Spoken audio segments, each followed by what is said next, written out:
प्रभु के भक्तों से भरा हुआ है।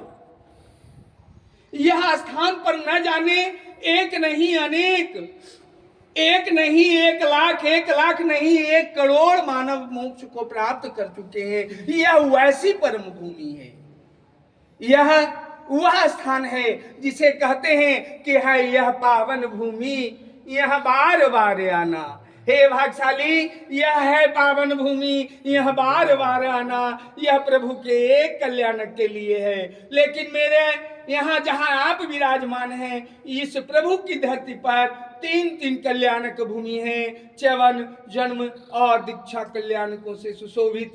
इस धरती पर, इस ब्राह्मण कुंड ग्राम में, जो इसका शुद्ध नाम है ब्राह्मण कुंड ग्राम, वह अपभ्रंश होके आज कुंड घाट और तलहटी के रूप में परिणत हो चुका है।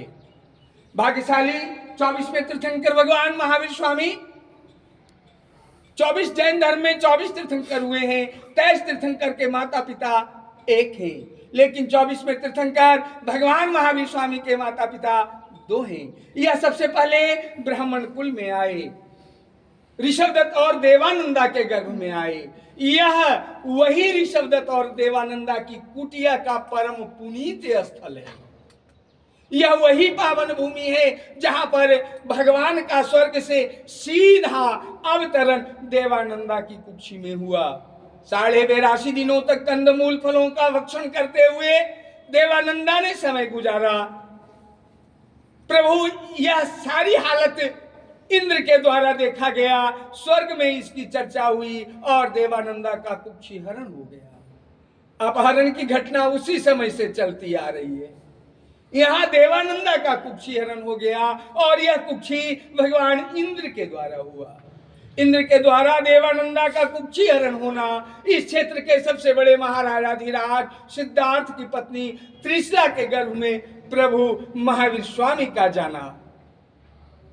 त्रिशला के गर्भ से क्षत्रिय कुंड में भगवान महावीर स्वामी का अवतरण होना। अवतरण के बाद चारों तरफ हरियाली ही हरियाली। 12वें वर्ष की अवस्था में प्रभु को अपने परिवार से निवेदन करना कि मुझे दीक्षा लेनी है, परंतु उनके माता पिता द्वारा उनकी दीक्षा को रोका जाना, यह कह के कि जब तक मैं जीवित हूं तब तक आपको दीक्षा की कोई आवश्यकता नहीं है, इसलिए जब तक आप मेरे सामने हैं तब तक ही मैं जीवित हूं। आप जाएंगे मैं भी चली जाऊंगी। अतः हे महावीर, कम से कम जब तक मुझे मोक्ष की प्राप्ति नहीं होती तब तक आप दीक्षा धारण नहीं करेंगे, आप मेरे नजरों के सामने रहेंगे। अपने माता पिता के इस वचन को भगवान महावीर स्वामी ने सहर्ष स्वीकार किया और सहर्ष स्वीकार करके गृहस्थाश्रम जीवन व्यतीत करने लगे। 28 वर्षों तक उन्होंने गृहस्थाश्रम जीवन व्यतीत किया। 28वें वर्ष के उम्र में उनके माता पिता को मोक्ष प्राप्त हो गया। 28वें वर्ष तक गृहस्थाश्रम जीवन के कार्यकाल में यशोदा या यशोधरा, राहुल, प्रियदर्शना, नंदीवर्धन, सिद्धार्थ और माता त्रिशला जैसे परिवार के बीच में रहना। जब माता और पिता को मोक्ष प्राप्त हो जाता है तब वो अपने भाई नंदीवर्धन से हाथ जोड़कर सामने दीक्षा की आज्ञा लेते हैं, परंतु कुछ दिन रुकने के लिए प्रभु को नंदीवर्धन जी कहते हैं। अतः प्रभु 1 साल तक रुक जाते हैं। 1 साल तक रुकने के बाद 29वें वर्ष के प्रथम दिन में प्रभु इस स्थान अर्थात ब्राह्मण कुंड ग्राम अपने पहले माता पिता के कुटिया में आते हैं। यहाँ आकर 1 साल तक निवास करते हैं।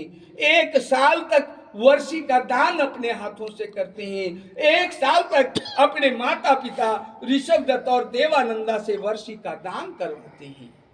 30वें वर्ष के प्रथम दिन में ही प्रभु यहाँ दीक्षा धारण करते हैं और इस स्थान को च्यवन से दीक्षा कल्याणकों से भी सुशोभित करते हैं। प्रेम से बोलिए महावीर स्वामी की जय हो। जय। दीक्षा